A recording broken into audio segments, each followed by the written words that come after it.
Hi there. You're listening to the LLB podcast, the podcast for law students and young lawyers. My name is Johnny Nguyen and I'll be your host today. Welcome to episode 17 of the podcast. Today's episode is about Indigenous Australia and Australians, and it explores the ways we can all contribute towards making the world a better, more inclusive place for First Nations people. We're joined today by Fallon Wanganeen, a proud Narungga man who is the Inclusion Manager at ANZ, one of Australia's Big Four banks.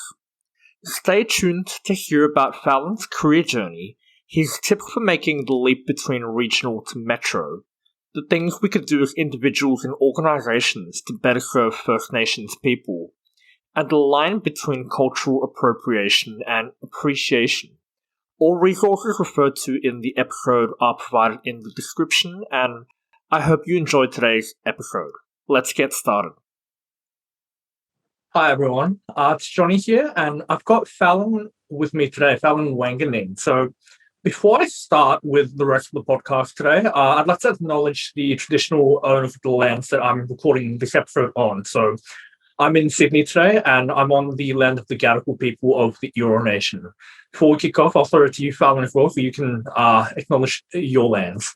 Yeah, absolutely. Thank you so much. And I think, acknowledgements are a really important protocol. And it's great to see, especially over COVID and in the last couple of years, it's definitely becoming a much more common practice.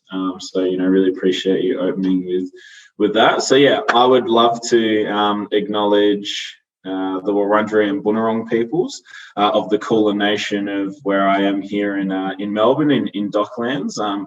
Been lucky enough to be living and working on this land for the last 2.5 years, and so appreciative of what I've been able to learn about the peoples and the history and the culture previous and ongoing. And on that, I'd also like to acknowledge my people, the Narungga people of the beautiful Yorke Peninsula back in South Australia. And just acknowledging traditional owners of, wherever all of your listeners are joining from today.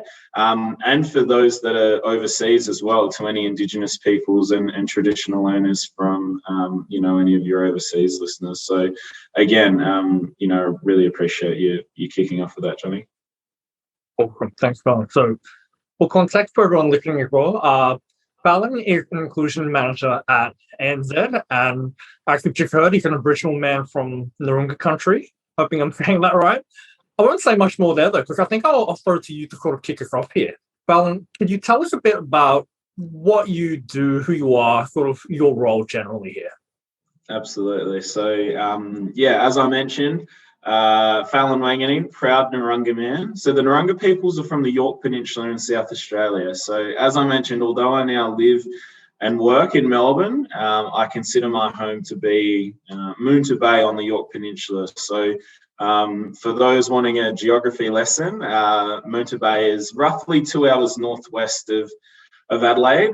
So, I was very lucky to grow up on country, and I do get back to visit as often as I can as well. But as I mentioned, really love being here on the Kulin Nation in Melbourne. So, like you said, inclusion manager at ANZ. So I'm lucky enough to look after our traineeship programs for Indigenous people, so school-based and full-time. I'm also, as a part of my broader team, involved in our Reconciliation Action Plan, as well as our refugee work placement program, and also, our graduates that sit in our Australia Retail and Commercial division. So, all spaces that I'm super passionate about, and like I said, I have to pinch myself sometimes to think that, I work here and I get paid to do what I do. So, it's fantastic. Oh, so it sounds like you wear a lot of hats and you've got your hands across a lot of different matters in such a role. Can you tell us what your career journey's been like so far, sort of getting there as well? Yeah, absolutely. So I guess, if you were to ask me in year 12, or tell me in year 12 that I'd be doing what I'm doing now, I probably would tell you that you're crazy. So like most students finishing high school, my career of choice changed multiple times over year 11 and year 12. And once I finished my exams in year 12, I kind of realized that, study probably wasn't for me. And all of my friends at the time had, left school in years 10, 11 and 12 to undertake trades, and, they were all out working and earning money and doing all these things. And I kind of thought at the time that that was for me. So yeah, after year 12, I went straight into work in the construction industry, and I floated around there for a bit before scoring myself a role in mining. So Olympic Dam, which is in Roxby Downs in South Australia, I worked fly in, fly out, driving trucks and operating machinery for about 12 months. And then again, the lifestyle for a 19-year-old, 2 weeks on, 1 week off, 12-hour days, week a day shift, week a night shift, the lifestyle probably just wasn't what I was after. And yes, the money was great, but, I couldn't play sport. I was missing, Christmases and Easters and all of my friends and families, 18th, 21st, 30th, all of these things. And like I said, while the money was great, that wasn't kind of the driving factor for me. So I had actively, been looking for opportunities to come back home. And fortunately, the district manager of my local ANZ, I was really good friends with his son growing up, and he kind of gave me a call one day and said, "Hey, come into, the ANZ Bank. I'd love to just have a chat with you." And, I'd known Adam a long time and thought, okay, I'll go up and see him. So on one of my stints off, I travelled up to go in and see him, and he gave me a bit of a tour of the branch and introduced me to all the staff, and we kind of went back to his office, and he sort of said, "Oh, so what do you think?" And I'm like, "Oh, it's interesting. I've never really even been into a bank before." And he kind of said, "Oh, how would you like to work here?" Which was a complete shock to me. Would not have expected that one bit. And he said, "Look, big decision. I'll give you to the end of the week to go and speak to your family and friends and come back to me on Friday." So again, me looking to get out of mining, a job opportunity coming up back home, and something that I probably wouldn't have thought of before, it just kind of worked out for me. So after talking to my family and my friends, I decided to have a crack and take it on. So I worked, started on the traineeship and worked in that branch for 18 months and was lucky enough to get a permanent gig from there, and I hung around in my local area for about 4.5 years before deciding to relocate to Adelaide for more opportunities as well. Because when you're from a regional area, opportunities can be limited, and I'd kind of gone as far as I could go from a seniority perspective, because everybody that was ahead of me were really settled, and it didn't look like they were going anywhere. So it was either hang around and keep doing what I'm doing, or move away and in search for more opportunities. So made the trek down to Adelaide, to what I considered to be the big smoke at the time, and worked in a couple of the biggest city branches across there as an assistant branch manager, and then 18 months, and then got a phone call from Melbourne about an Aboriginal and Torres Strait Islander recruitment role. Obviously, having already been in the bank for 6 years, I've made a lot of great connections and networks, and people kind of knew where my passion and interests lie. So when this role became available, they sort of proactively reached out to me to say, "Hey, we've heard a lot about you. We think you'd be great for this. Come in. We'd love to interview you." And again, just as timing would have it, I went through that process and was lucky enough to be successful, and picked everything up and moved from Adelaide to Melbourne to settle in and start in the Melbourne head office. And the transition in coming across was difficult for a country kid from a town of 5,000 people. Literally, the building I work in now has more than 5,000 people in it. So I guess it gives you great perspective to think there's more people in my building than there are in my hometown. But it was a no-brainer for me in just knowing that I could be in a role where I could support other Aboriginal and Torres Strait Islander people get into employment and meaningful employment. Again, worked in that role and in various capacities for 2.5 years before scoring the gig that I'm in now, which is as the inclusion manager. So I'm about 5 weeks into this role. And again, when you're in a place like ANZ, it's so diverse. There are so many different opportunities. There's a long way from coming through at the most junior level, which I did, to CEO. So you can literally take it as far as you want to take it. And I think I've certainly been lucky that because of networking and working hard, opportunities just continue to present themselves and doors open. And I always feel like the stars align at the right time, and everything sort of happens for a reason. So I consider myself very lucky to be able to, like I said, do what I do and have come across those opportunities at those particular times. And I've always been someone to say yes to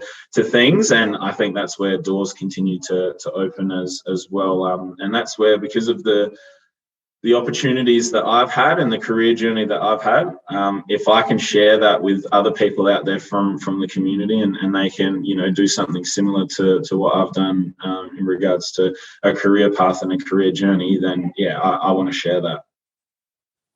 Fantastic. That's an incredibly diverse journey. I've taken a look at your LinkedIn, and even I haven't quite gleaned out all of that background. So I'm glad that you shared that today. So I think I want to dive in on a couple of things you said there. So one thing that you mentioned was the fact that, you came from a town that was 5,000 people, and you now work in a building that has 5,000 people. What I wanted to get your take on here is, what are your tips for, making that jump, going from that country town, going to a city? Because I imagine there are a lot of people out there, not, obviously Indigenous people living in rural areas, but also a lot of everyone else living out in those rural areas. They're probably worried about making this sort of jump. So do you have any advice for them on that front? Yeah, absolutely. And look, I think it comes back to your personality type and who you are as a person, and really what you're wanting out of your career as well. And look, I would consider myself to be, probably in a personal perspective, a bit of an introvert. I'm quite independent. I like doing my own thing. I take a lot of information in before, putting myself out there. I don't like being the center of attention, or, big social group settings where, I'm unfamiliar, or I'm going into a room where I don't know anyone. But from a work perspective, I definitely don't have those same character traits, where I think because it's work, I kind of do what I need to do to get by. Not that it's necessarily something that I would do in my personal time. So I think, depending on the individual, like I said, just if you don't have a go at something, you're never going to know. And I guess there's that fear of the unknown. But the way I always thought about it is, I'll say yes to opportunities. And if I don't like it, or it doesn't work out, or anything goes wrong, you can always go home, right? Home is always going to be there. You're always going to have the safety of your family and friends. But I think if you don't get yourself out of your comfort zone, there are so many opportunities that you can miss out as well. And look, I'm still a country person. Yeah, I'm still a country person at heart, and I go home as often as I can. And I'm really lucky that the flight from Melbourne to Adelaide is an hour and a half. So when I do have that yearning or need to go home, I can kind of get back in a hurry. But having the support of your family and friends, and of your ex-colleagues and your new colleagues, I think is super important. And I've had all of that. So the transition was quite easy for me. Yes, it is very daunting sometimes being in the big city. And like I said, even being in this building, but just by having that support around, definitely helps. So like I said, for anyone out there who's unsure or thinking about it, have a go. And if it doesn't work out, like I said, if you go home and you haven't lost anything, at least then you'll know. But it's going to happen, right? Exactly. Sure. And you know what? I guess I want to also hammer in on a similar point about transition again here. But You mentioned that finishing high school, you didn't think you were going to be a study person. And, even coming into that bank with the district manager, who's your friend's dad, you never thought about banking as a potential, or not banking, but working in a bank as a potential career path that might suit you. So now that you've been there and you've made that leap to the other side, do you think there are any misconceptions about the kind of person you need to be to work in a bank, and in order to take that sort of path? Yeah, absolutely. And I think it's probably changed over time in regards to what we're looking for. And I guess the everyday person's perception of a bank is, even now when I tell people I work at ANZ, they go, oh, what branch are you in? Are you a teller? Do you do home loans or whatever? Because I guess the everyday person has that association with what a bank is. And obviously behind the scenes, or when you work in head office or in a more corporate role, it's so much more diverse than that. And I think the traineeship opportunities obviously give people that insight to be able to come in and work 12 months in a role, get an accreditation on the side, and get a look into what working at something like a bank was like. Like maths was never essentially my strong suit or whatever at school, and I mean I didn't hate it, but I didn't love it either. So coming in, I was really concerned about what I thought working in a bank was going to be like as well. But yeah, it was just a completely different experience. And I guess now when we're looking for people, and COVID and the last couple of years has definitely confirmed it, that in the past, if you didn't have any finance experience or you didn't have any banking experience, you would never get a gig in a bank. But now, I guess, like most places, we're really looking for people that share our values, people that share the behaviours that we're after. If you're passionate and motivated and keen to get in and give something, you can be taught the technical skills, right, or the on-the-job skills, but you can't necessarily be taught, like I said, how to be motivated or to be passionate about something as well. So I think it is giving more people an opportunity who mightn't have had that opportunity in the past. And especially if I think about underrepresented groups and people from Aboriginal and Torres Strait Islander backgrounds who had always thought, oh, I could never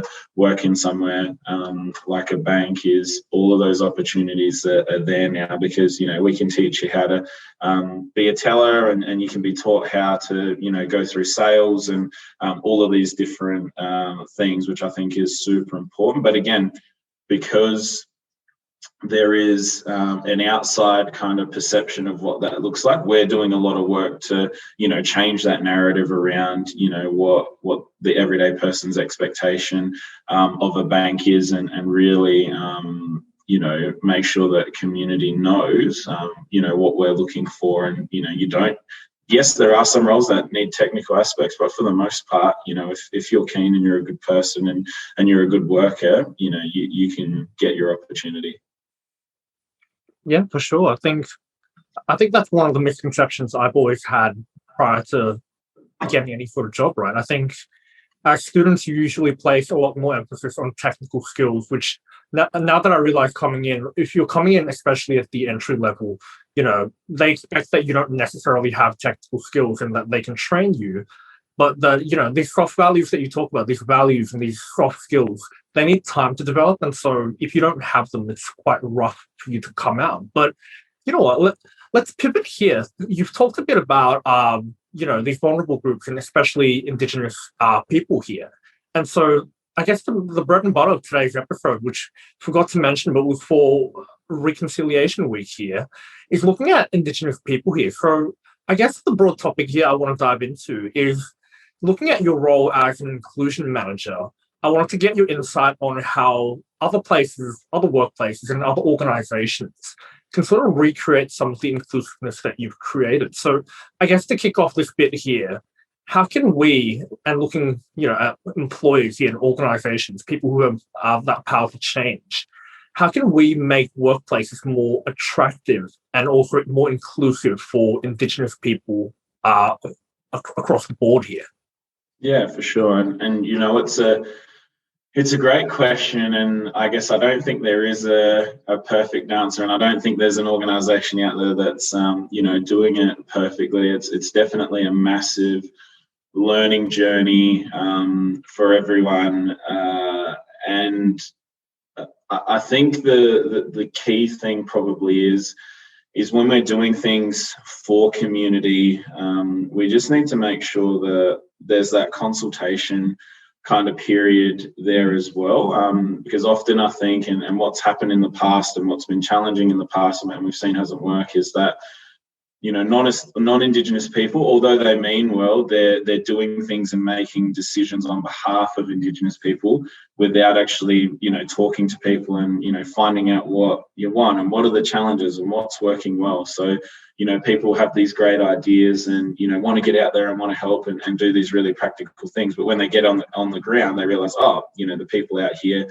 this isn't necessarily anything that they want or they need, or they're not having issues with that. Actually, the challenges that they're facing are, X, Y, and Z. So I think it's just, and organisations are getting so much better at this, which is fantastic, but it's making sure that you've got external consultation. So what are the communities that you're serving, and just understanding, what are the needs and building relationships there as well. Because I think the Aboriginal and Torres Strait Islander community is all about relationships. So coming out once and saying, hey, this is what we're going to do for you, it's something that, it just doesn't work. You need to get out there and understand who you're working with, like I said, and what are the wants and needs of the people there. And then using your resources that you've got, what are the skill sets that you've got, what are the people that you've got to be able to deliver on that. And then also internally is understanding who are your customers, who are your employees, what are their experiences, what are they loving, what aren't they loving, and understanding that as an organisation, when you're making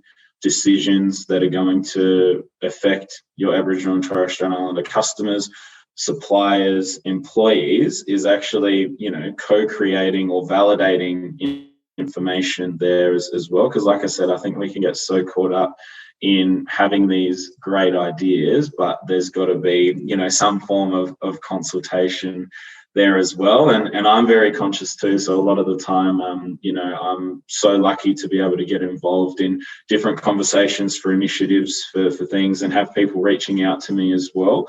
But I always have to preface with saying, I'm one man with one set of experiences, one set of opinions. I don't speak on behalf of all Aboriginal and Torres Strait Islander people at ANZ or all Aboriginal and Torres Strait Islander people in Australia. So I think that consultation has to be wide, so that you can make sure that you're getting diversity of thought, diversity of opinion, and seeing what are the themes that are coming through on that, and acting on those as a starting point. And then, it's ongoing, it's organic, it just grows from there. So I think, like I said, talk to the Aboriginal and Torres Strait Islander people that you serve and that you work with, and really work on starting from there. And once that conversation is ongoing and started, like I said, it just builds from there. And then within the community as well, you'll start to build your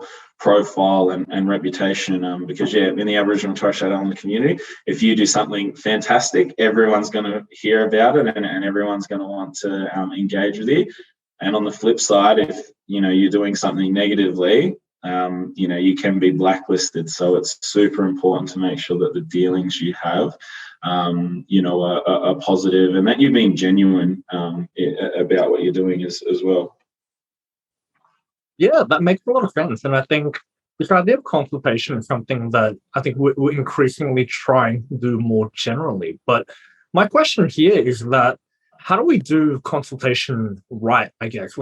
There's different ways to consult. As you've already flagged already, obviously consultation can't just be one or two people that you don't think are going to give you a good answer. It has to be diverse, and you have to get enough people to get some sort of meaningful idea of what's actually happening and what's represented. So do you have any other tips here on how you can do consultation well? Look, I think, like you said, there are so many different, frameworks and strategies out there. So it probably is, really case by case, is trying to understand what's the problem that we're actually trying to solve here. And yeah, I guess making sure that, you are talking to the right people and relevant people.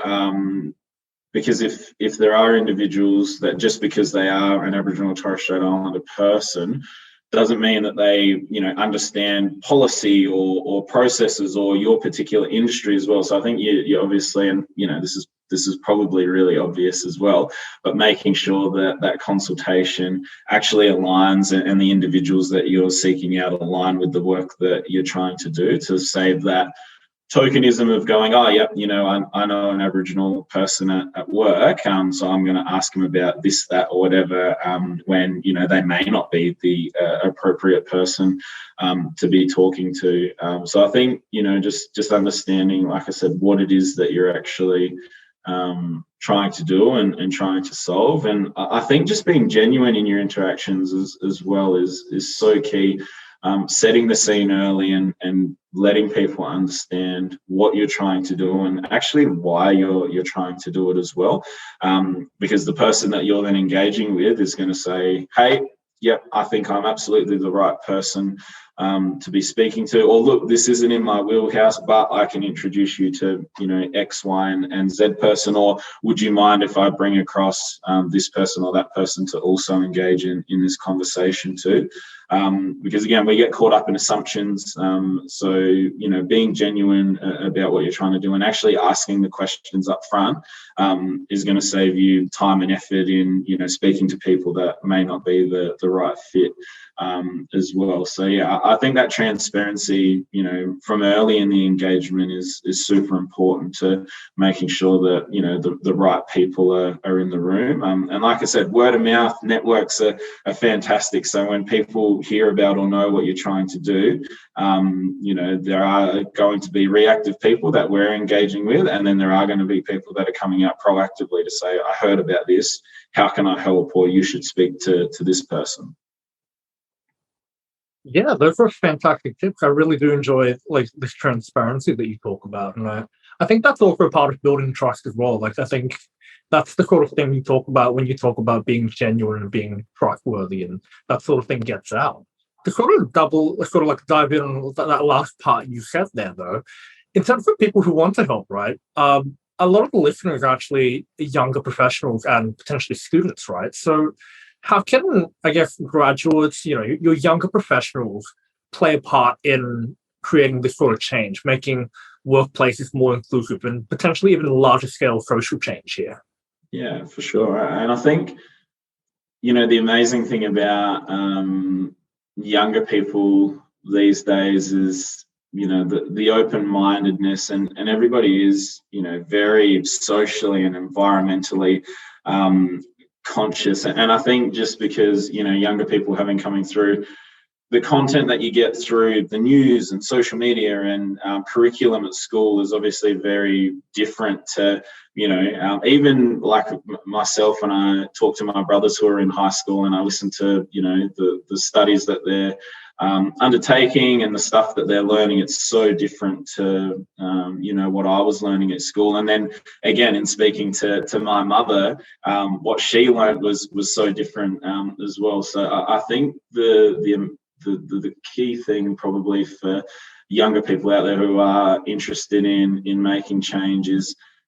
self-learning, because again, when it comes to Australian history as an example, a lot of people only know what they learned at school, and if you haven't actively sought out this information, or you get your information from the media, which can sometimes be negative as well, it's really hard to make a decision on what's right or what's wrong. So I so encourage people to do your own learning. Again, there's so many amazing influencers out there on social media, podcasts, books, documentaries. Immerse yourself in that, and then share that with people around you as well.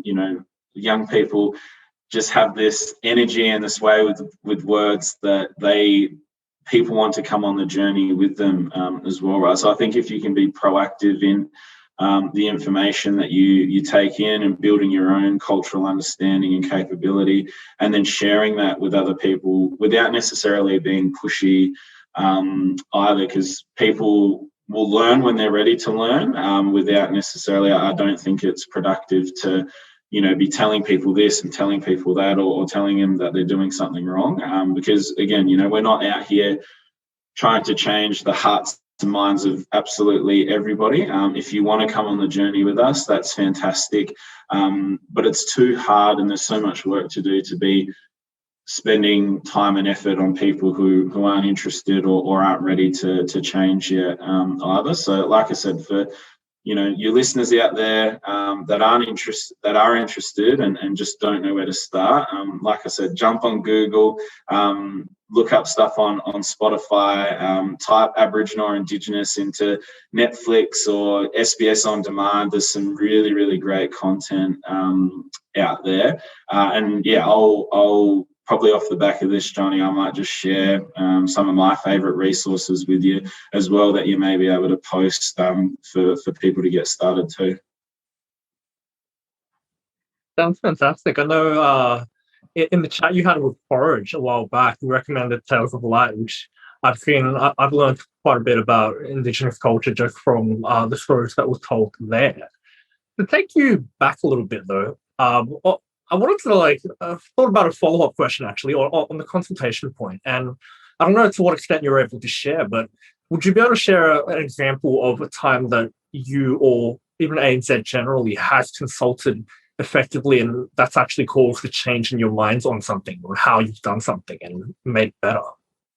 Yeah, for sure. Well, I think, probably without going into too much detail, what we've recently set up is a reference group of Aboriginal and Torres Strait Islander employees from the bank. Because as I mentioned, I've been really lucky in working in, my identified roles and working in head office to be privy to conversations that are taking place in regards to, initiatives that we're trying to roll out or policy that we're trying to change as it relates to, Aboriginal and Torres Strait Islander people.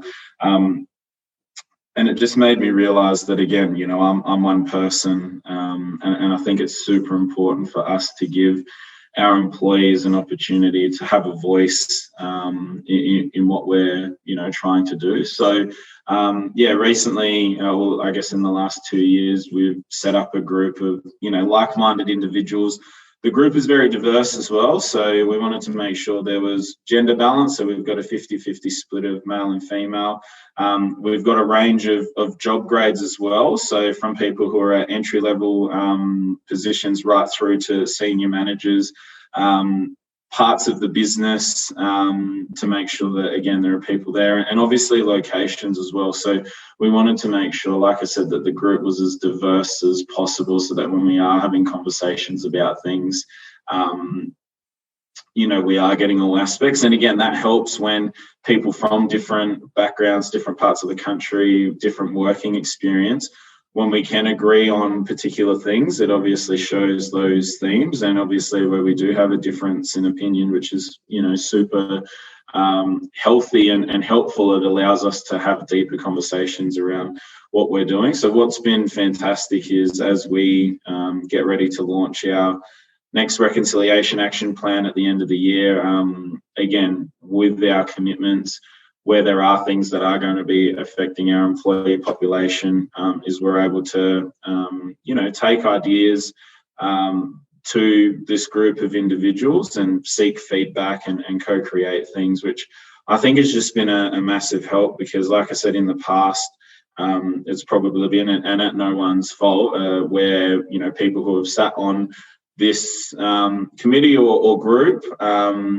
Indigenous and non-Indigenous, have kind of just been able to do things or put things in place based on, expertise and what we think. But we think adding this dimension of, feedback and consultation from, the people that we have out there on the ground, has just been so invaluable, and just to get, those ideas and things that we mightn't have thought of, previously, because we haven't had that lived experience.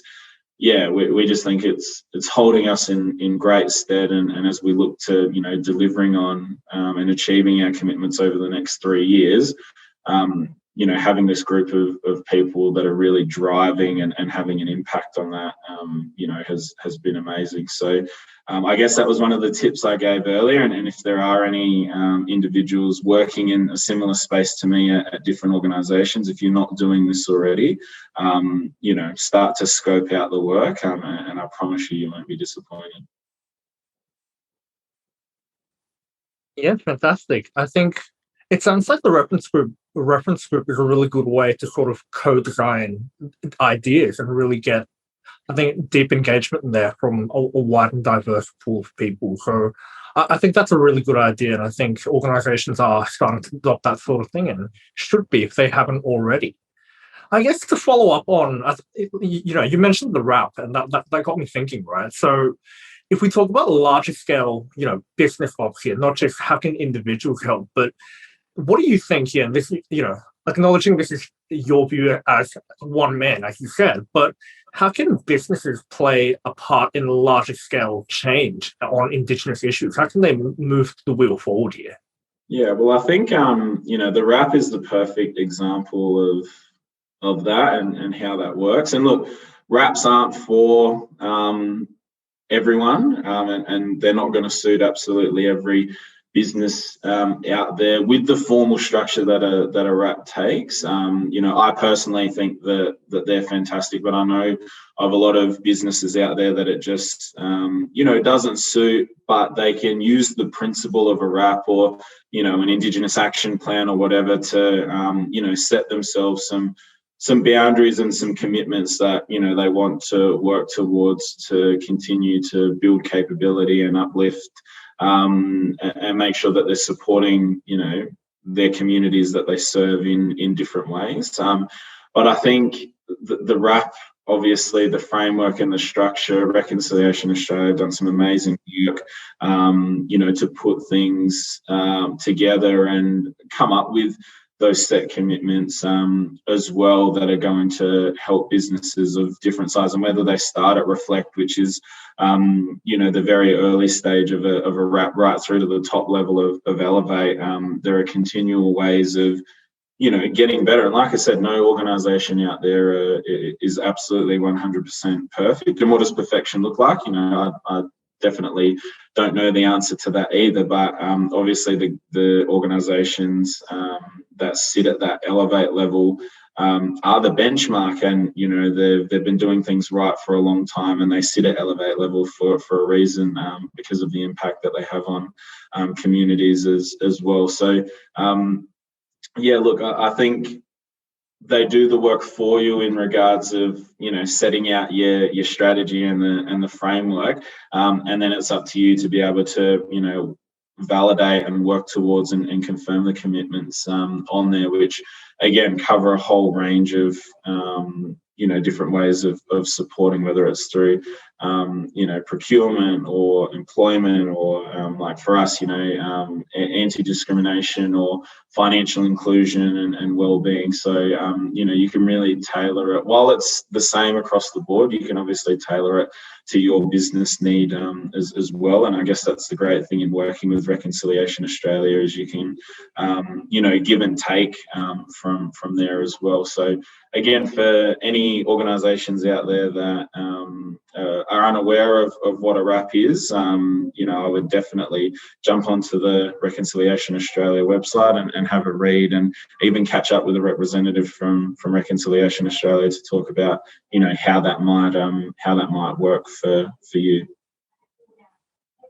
Yeah, that's fantastic advice. I'll chuck up the links in the post and also in the video itself. But I think that's great advice. I think often, as I've said so far, we often don't know where to start. And the fact that there's an organisation like Reconciliation Australia that you can, I'd say, like pretty much like no strings attached, come to and just go, I don't know how to do this. I don't know how to make any effort on this, but I want to try. And there are avenues to support on that dimension.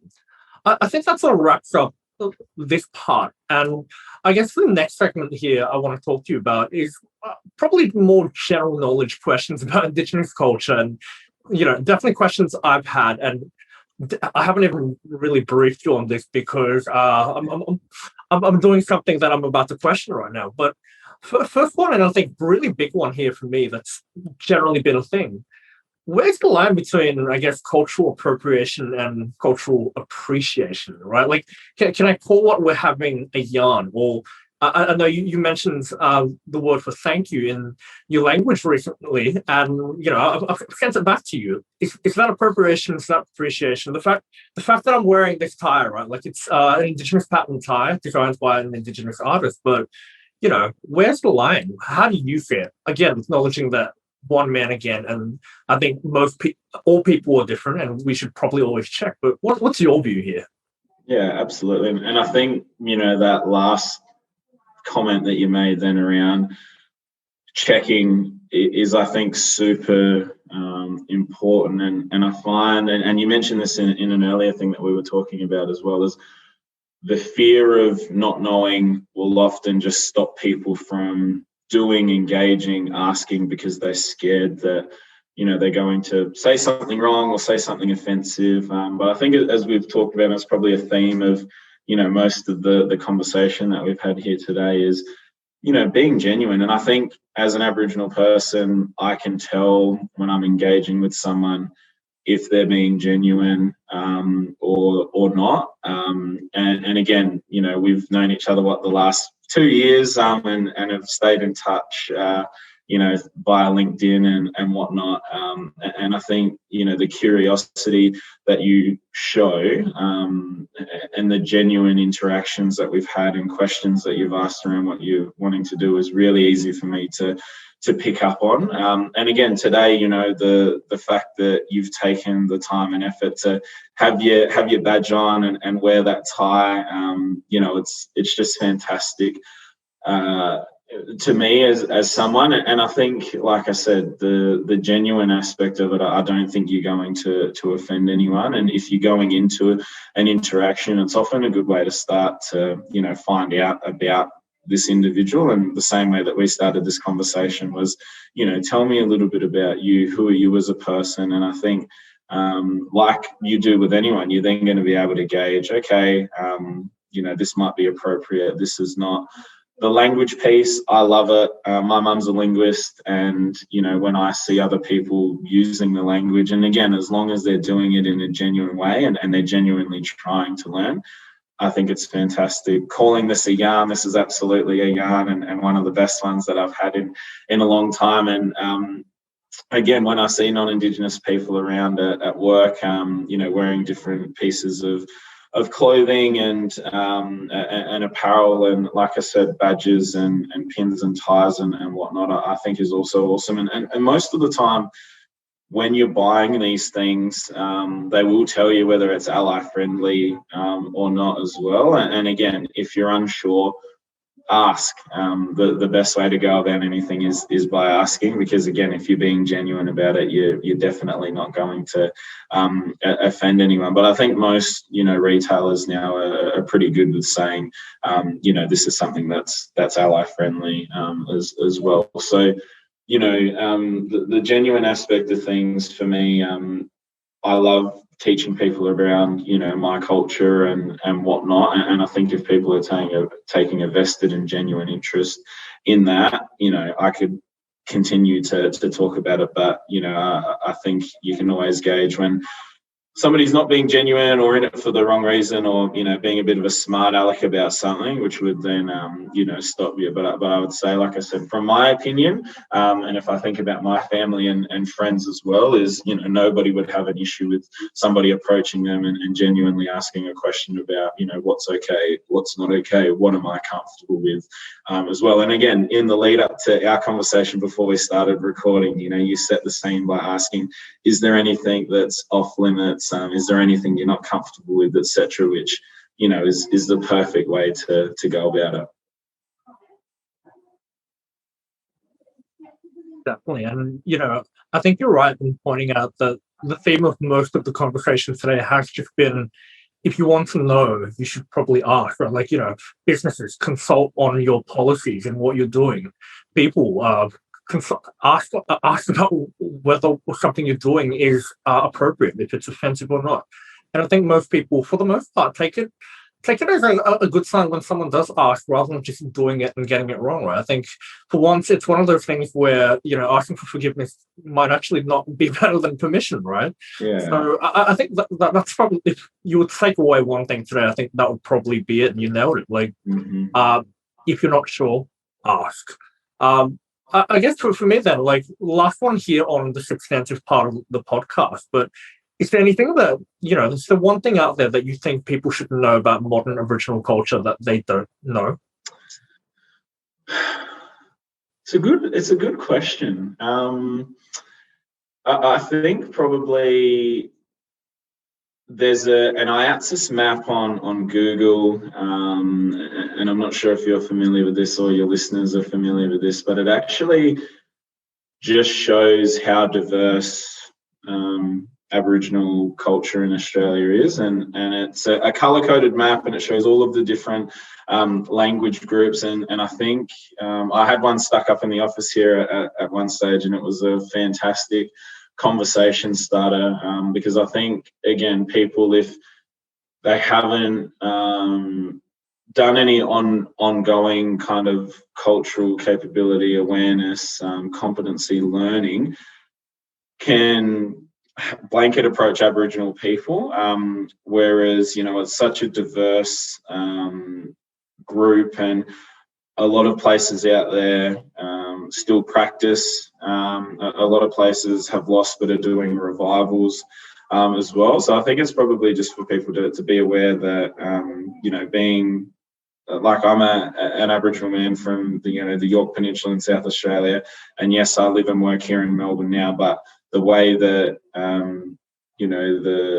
the people from the Kulin Nation here go about it versus back home is completely different around dreaming and beliefs and practices and hierarchy and all of these kinds of things. So it's probably just for people to know that Aboriginal groups are so different. It's probably, as a comparison, I guess, for people, it'd be like Europe, right, where it's a small country.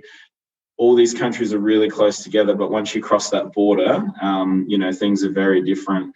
And I think Aboriginal culture is absolutely the same. And like I said, while there are, same as with any kind of culture or civilization, there are similarities in the way that we do things, but there are also a lot of differences, and everywhere is unique. So again, what I'll do is I'll share the link to that map with you, or share an image of that map for you to share with the listeners. But I think just making them aware that it is so different, and people are still practicing, and everyone's on a different journey, because some of these cultures and groups have been ongoing for the last 60,000 years, whereas some were lost and are now just being found. So it's it's really cool to be able to learn about where people are at and what they're doing.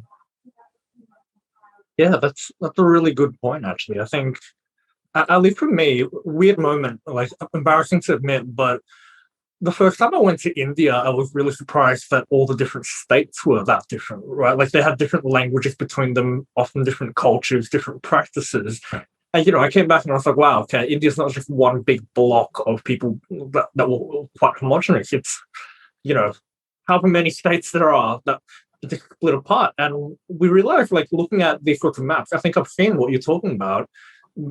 Equally, like, Indigenous Australia is not just one homogenous block of people that somehow just coalesce. Like, they were very much different tribes that had different ideas, practices, rituals, everything about it. So I think that's a fantastic tip to end on. So I guess that wraps up our substantive discussion, and I might just ask you a couple of questions about how listeners can connect with you and what sort of ideas you're working on. So I guess first out here, if any listeners do want to connect with you, how can they do it? What's the best platform? LinkedIn? I don't know, anything else you're on, etc. Yeah, for sure. I think, well, it's funny, last year I took a social media hiatus. So I'm not on Facebook or Instagram or Snapchat or TikTok or anything like that anymore. Being here in Melbourne in lockdown and, spending so much time on my phone, I think it was just a good opportunity for me to take a step back and get rid of those platforms. And yeah, I think, nearly 12 months now without them. And I don't necessarily miss them and haven't looked back since, which is fantastic. But look, I'm very active on LinkedIn like yourself, and I love connecting with people. I try to share and engage with as much content as I can throughout, the week. So anybody out there, and Johnny, I'm sure you'll be able to, I'm comfortable with you, tagging me or sharing the URL to my LinkedIn. I'm happy for any of your listeners to reach out, and if they're just interested in connecting and following the activity, that's fantastic. If you want to send me a message and introduce yourself, please do. I always respond. And if you want to work together in some capacity, like I said, I'm always interested and open there too. So, catch me on LinkedIn, and hopefully you enjoy what you see.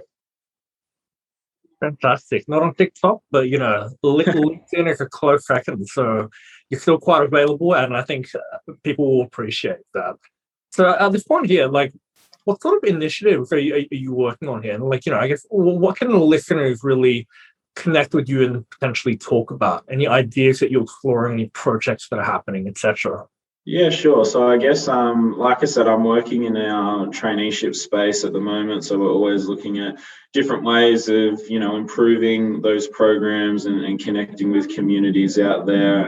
And I think I mentioned during this conversation as well, we're currently working towards our next reconciliation action plan, which we'll be launching towards the end of this year. And obviously, we love to celebrate National Reconciliation Week, and we've got some really cool things planned internally and externally for that. NAIDOC Week, again, in the middle of the year, and any sort of other kind of key milestones and events as well. And obviously, I've been involved in the employment space here. So, again, always happy to connect with people and look at, what are we doing and is it best practice and how can we do things better or differently as well. So, yeah, look, like I said, I'm involved in different things in my own community and take interest in what other people are up to as well. So, I'm very open if it's not anything directly linked to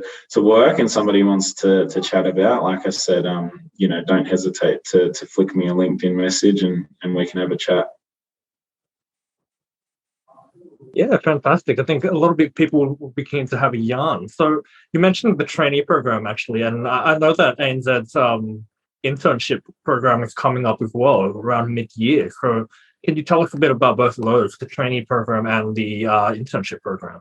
Yeah, absolutely. So our traineeship programs, we work with group training organisations externally and provide opportunities across our branch network across Australia. So we've got two different types of programs. So we've got the full-time traineeship program, which again is entry level, where individuals are able to come through and get an opportunity to have a go at a bank. Like I said, I started in one of those traineeship roles, and that was my foot in the door at the bank, and now I manage the program, which is, like I said, it's crazy to have kind of come full circle in that regard. And then, we have a school-based traineeship program as well. So basically, students that are in year 11 and year 12 get an opportunity to, over their high schooling, work 1 day a week in their local branch, and during school holidays, where they're around the place and they're keen to work more, they can pick up extra hours and again walk away with experience, ANZ on their resume, and a certificate as well. And where those individuals are keen to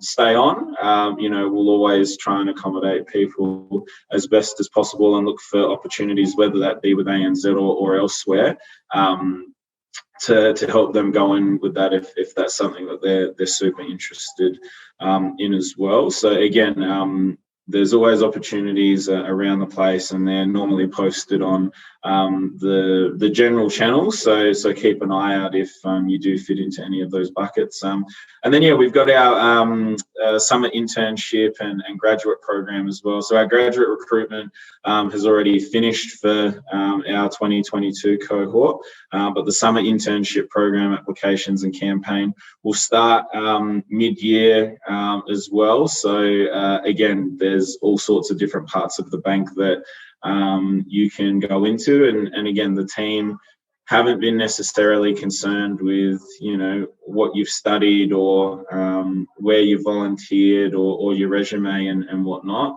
While all of that's fantastic, and the experience are all positive, if you're interested in something and you want to give it a go, and we can tell that your behaviours and values align with what we're looking at, we'll give you that opportunity as well. So again, I would encourage your listeners, don't think that you have to have studied, banking or finance or business to get a job at ANZ, because, we've got people from sciences and journalism and, medical backgrounds and all sorts of different disciplines that kind of come in and, they star and they love it. So again, keep an eye out for those opportunities when the mid-year internship applications open, and our graduate applications again will probably start early next year.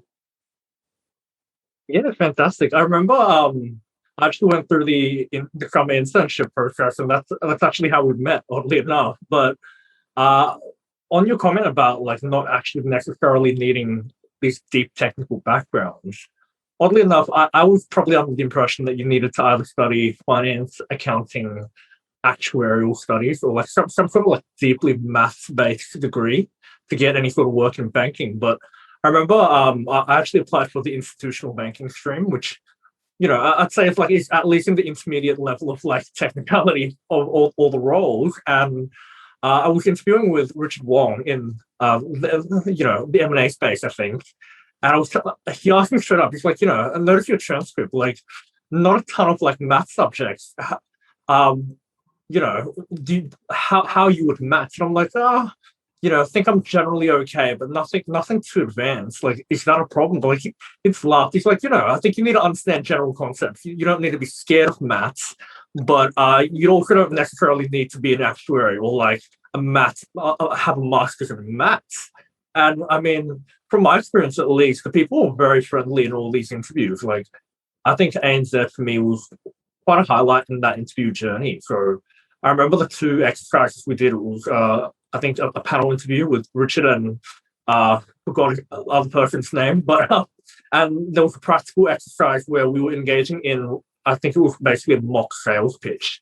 And I mean, it was one of those interviews where I came out and I was thinking, I feel like I've performed relatively well. The environment was quite friendly, and I've actually been reassured that my lack of deep math skills is not necessarily a problem. So, I mean, shout out to you and shout out to the team at ANZ generally.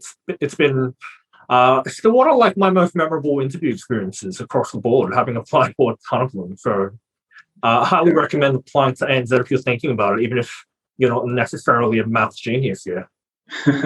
Amazing. Well, obviously, you did star throughout that, and I'm still spewing every day when I see all the successes that you have that you didn't come across to ANZ. But we all knew off the back of that interaction with yourself that you were going to do big things, and you have not disappointed so far. And like I said, it's been so good to keep in touch with you. But I guess to your point is, the interview processes can be daunting, right? So we're not out to get anyone. We're trying to make our candidates feel as comfortable as possible, and we want to remove all barriers and blockers, because we're not out to get you. We want you to come in and perform at your best as well. So it's definitely, for us, we want to take out that scary formalities, and we try to make the processes, free flowing and easy to go through as possible. And again, like you said, there's the role play, and then some behavioural questions, and then some 360 feedback and questions that you've got for our people leaders in the business that are invested and come to those interviews too. So it's great to hear that your experience was a positive one, and what we're trying to do sounds like it's working as well. So that's awesome. Honestly, now that you mention it, the 360 feedback was actually one of the standouts for me, because I think for a couple of reasons here, right? I think as a job seeker, at times, you're applying for all these different programs, and generally, I feel like as a job seeker, you expect to get a decent amount of feedback if you're at, let's say, the assessment center stage. If I get rejected by the online application where I've put my name in and I've instantly been rejected, I don't think I'm expecting that much. But by the time you've invested a couple rounds and you've gone through the motions and you're at that assessment center stage, you do expect a bit more feedback. And I know that some organizations, without necessarily intending to, they sort of give feedback that's not quite targeted. And, it's obviously been through the rounds, it's been through approvals, it's, 4 months later. And by the time you get it, you don't really remember what you did anymore. But, the 360 feedback was on the spot. Richard turned around and was like, these are the things we liked. Here are the things we thought you might have been able to improve on, give more details on, etc. And at least for me, it wasn't just the feedback, but it was the fact that it revealed this underlying culture of continuous improvement, right?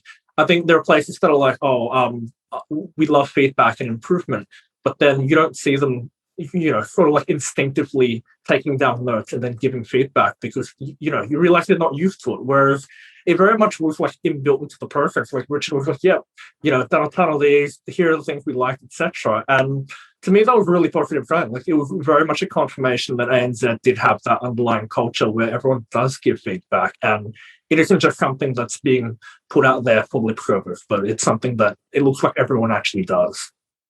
Yeah, amazing. And again, it's great to get that validation and feedback from yourself as someone who's gone through the process, because we're always looking to do things better and be innovative. And if we can see themes from our process that aren't working for people, then why would we continue to do that? So for us, it's really important to ask for that feedback at key stages so that we can actually act upon it for people. So, it's definitely, really important to us, because we want to build it with our customers, right? Who are the people that we're serving? And if it's not working for them, then why would we, continue to do that? And over the course of the, couple of years that I was in the program, it was just fantastic to see those improvements and changes come off the back of, our candidates and what our candidates were saying that they loved. We continued to do and made sure that if there were ways to do that better, that was great.